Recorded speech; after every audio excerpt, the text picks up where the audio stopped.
दोस्तों वैसे पल्सर मेरे को बहुत बढ़िया बाइक लगती है। मैं पल्सर का बहुत बड़ा दीवाना भी रहा हूं। मैंने अपनी जो मतलब पहली बाइक है ना जिससे मैंने सीखा है ना वो भाई पल्सर ही है। लेकिन मेरे को पल्सर में एक चीज बहुत बुरी लगती है, वो क्या, पल्सर में आने वाला एक बवासीर, वो बवासीर का नाम है सीजर गियर। अक्सर मिस्त्रियों को नहीं पता होता कि सीजर गियर की सेटिंग क्या होती है। पल्सर 150, 180, 200 और 220 इन सभी पल्सर की सीरीज की जो सीजर गियर की सेटिंग होती है ना वो अलग अलग होती है। इस बात का विशेष रूप से आप ध्यान रख लेना। और अगर आपके पास ऐसी पल्सर है जिसमें सीजर गियर लगता है तो मेक श्योर आप एक ऐसे मिस्त्री के पास जाएं जिसको नॉलेज हो सीजर गियर की कि उसके कितने टीथ पर क्या सेटिंग होती है। अगर इसकी ऊपर नीचे कर दी तो आपकी बाइक में ना बम पटाखे बजने वाले हैं और बादलों जैसी गर्जना होगी, क्योंकि वही जो सीजर गियर है ना वो उसमें स्मूथनेस का काम करता है, वाइब्रेशन को खत्म करता है। लेकिन आप अगर उसको गड़बड़ लगा दोगे ना तो आपका काम खराब हो जाएगा। तो मैं रिकमेंड करूंगा अपने इलाके में एक ऐसे अच्छी मिस्त्री को ढूंढना जिसको इस बात की थोड़ी बहुत तो भाई नॉलेज तो हो, जिससे कि वो आपकी बाइक को बचा सके। वीडियो कैसी लगी प्लीज कमेंट करके जरूर बताइए और इसी तरह के वीडियोस के लिए चैनल को लाइक शेयर सब्सक्राइब जरूर करें। धन्यवाद। मैं आपको एक टिप देना चाहूंगा जो कि बहुत ज्यादा काम की चीज है। ये टिप थोड़ा सा मतलब मिस्त्रियों के लिए तो भाई जरूरी है। जब आप इंजन को रीबिल्ड करते हो ना तो इंजन रीबिल्ड में होता क्या है कि आप पूरे इंजन को धोते हो, पूरी अच्छी तरीके से क्लीन करते हो, पूरा का पूरा उसको अंदर से सुखू के नए बेरिंग डाल के अच्छे अच्छे पार्ट्स लगा के चमकू के आप दे देते हो और आप उसमें इंजन ऑयल डाल देते हो। सपोज आपकी बाइक में इंजन ऑयल डलता है 1 लीटर और आपने 1 लीटर ही डाला at the time of rebuild, तो भाई साहब आप इस बात का ध्यान रख लेना, आपको ना उस टाइम पर थोड़ा सा 200 ml का एक्स्ट्रा ऑयल डाल लेना चाहिए। वो क्यों?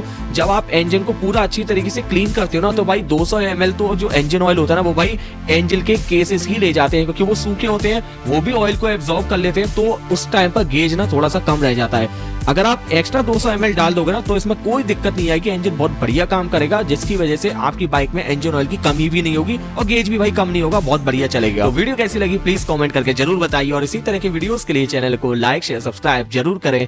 धन्यवाद। अगर आपके पास पल्सर की RS 200 या NS 200 है ना तो मेरी इस बात को आप थोड़ा सा ध्यान रख लेना। सपोज करो आपकी बाइक का जो इंजन है वो बम फट चुका है, उसमें आप कुछ भी नहीं बचा, अब आपको अपनी बाइक का जो इंजन है ना उसको रीबिल्ड कराना है। आप गए मिस्त्री के पास, मिस्त्री ने क्या बोला, अरे यार क्रैंक खराब तो है, चलो ठीक है मैं इसको रिपेयर करके चला दूंगा।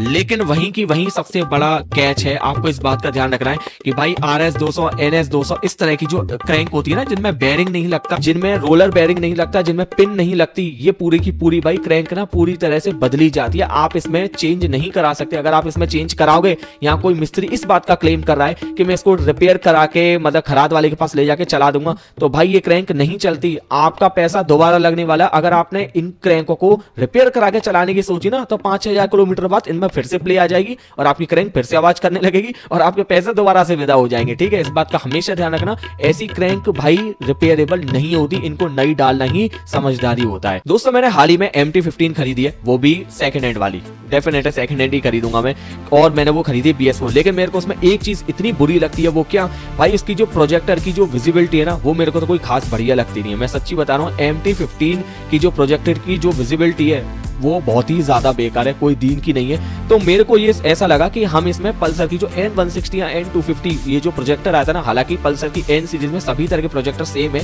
आप इसमें MT-15 में आप लगा सकते हो, आपको थोड़ा बहुत इसमें मॉडिफिकेशन करना पड़ेगा। तो अगर कोई बंदा ये सोचता है ना कि भाई MT-15 की हेडलाइट से छुटकारा मिलकर बढ़िया हेडलाइट लगा दी जाए तो आप N सीरीज की हेडलाइट आप लगा सकते हो। ट्रस्ट मी, बजाज की N160 की जो हेडलाइट की जो थ्रो है ना अब तक की best headlight of the throw है मेरे हिसाब से। इससे बढ़िया तो मेरे को कोई लगी ही नहीं। बस आपको इसमें थोड़ा सा ऑल्टरेशन कराना पड़ेगा और आपकी हेडलाइट ना एकदम अल्टीमेट कंडीशन की हो जाएगी, 1 किलोमीटर तक दूर तक देख लोगे। तो वीडियो कैसी लगी प्लीज कमेंट करके जरूर बताइए और इसी तरह के वीडियोस के लिए चैनल को लाइक शेयर सब्सक्राइब जरूर करें। धन्यवाद। अरे कहीं तुम इन पर भी अपना पैसा तो नहीं खर्च कर रहे? कहीं तुम इन पर भी अपना पैसा तो नहीं खर्च कर रहे?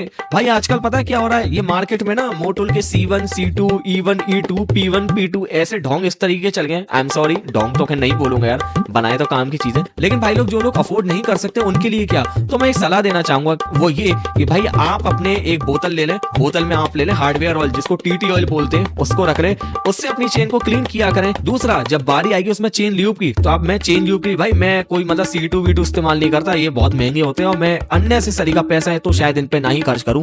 आई नो अननेसेसरी कहना गलत होगा लेकिन मैं तो शायद नहीं खर्च करता। तो भाई मैं लेकर आता हूँ कैस्ट्रॉल का गियर ऑयल, उसमें आगे कर देता हूँ एक छेद और भाई मैं उसी से कर देता हूँ, लेकिन मैं उसको कम कम डालता हूँ जिससे कि अगर आप ज्यादा उसमें डाल दोगे ना तो फिर वो छींटे बिखराएगा इधर उधर, जिसकी वजह से वो खराब भी करेगा। वीडियो कैसी लगी प्लीज कमेंट करके जरूर बताइए और इसी तरह के वीडियोस के लिए चैनल को लाइक शेयर सब्सक्राइब जरूर करें। धन्यवाद। दोस्तों कुछ ऐसे रीजन जिसकी वजह से आपको होंडा की SP 125 किसी भी दिन पिक कर लेनी चाहिए, तो मेरी निगाह में सबसे पहला इसका रीजन है होंडा एज अ ब्रांड आपको एक बेहतरीन ब्रांड की आपको बाइक मिलेगी क्या, परचेस करोगे तो ही मिलेगी, आराम में थोड़ी मिल जाएगी। दूसरा, एक पूरी तरीके से फैमिली बाइक है, कहीं से भी आपको ये नहीं लगेगा कि स्पोर्ट्स वाली बाइक की फीलिंग आ रही है ना, फैमिली बाइक है। लंबी चौड़ी इसके अंदर आपको सीट मिलेगी, 4 आदमियों को 5 आदमियों को आप इस पर टांग के आराम से लेके जा सकते हो। तो ये इसकी दूसरी यूएसपी रही। तीसरी यूएसपी इसका भाई डिस्प्ले रहा, जो कि मैंने डिस्प्ले की आपको बताई रखी है, बहुत ही ज़्यादा अमेजिंग डिस्प्ले, ज़्यादा मुझे बताना नहीं है। पांचवी चीज़, इसका भाई एवरेज बहुत ही ज़्यादा अमेजिंग एवरेज है, मेरे हिसाब से 70 तक का एवरेज दे जाएगा। और भाई अगली जो चीज़ है वो है इसका कंपनी ने दिया हुआ ऑयल फिल्टर, जो कि मेरे को बहुत बढ़िया लगा। ठीक है, तो मेरी निगाह में यही एक ऐसे पॉइंट है जिसकी वजह से आपको ये वाली बाइक किसी भी दिन पिक कर लेनी चाहिए। भाई कभी कभी मोटरसाइकिल में ऐसे बवासीर पैदा हो जाते हैं जिनकी वजह से आपका दिमाग खराब होता है और ध्यान जाता है कहीं और के कहीं इसकी वजह से तो नहीं हुआ। अक्सर लोग क्या करते हैं भाई, चेन टेंशनर को भाई इग्नोर करते हैं और उसको चलाए जाते हैं। लेकिन अगर जो बंदा चेन टेंशनर को इग्नोर करता है ना, तो पता है होता क्या है, चेन अंदर ही अंदर ढीली होती है और चांसेस है कि भाई चेन केमशाफ्ट के जो स्प्रॉकेट होता है उस पर से उतर जाए, और जब वो वहां से उतरेगी ना तो आपकी टाइमिंग आउट होगी, और जब टाइमिंग आउट हो जाएगी आपकी बाइक स्टार्ट नहीं होगी, और गलती से स्टार्ट होगी भी तो आपकी बाइक के वॉल्व टेढ़े हो जाएंगे। ये बहुत ही फिक्स बात है, ये होना ही होना है। हमेशा इस बात का ध्यान रखना, चेन टेंशनर में कभी जुगाड़ मत करना। कुछ लोग क्या करते हैं, बेल्ट कर देते हैं आगे बोल्ट वोल्ट। भाई साहब ऐसा मूर्खतापना मत करो, प्रॉपर तरीके से चेन टेंशनर डालो। अगर चेन फिर भी लूज है तो टाइमिंग चेन बदलवा दो। अगर आप नहीं बदलवाओगे ना तो एक दिन ऐसा फटका पाओगे जो आपको 10-12 हजार से लेके डूबेगा। वीडियो कैसी लगी प्लीज कमेंट करके जरूर बताइए, और इसी तरह के वीडियोस के लिए चैनल को लाइक शेयर सब्सक्राइब जरूर करें।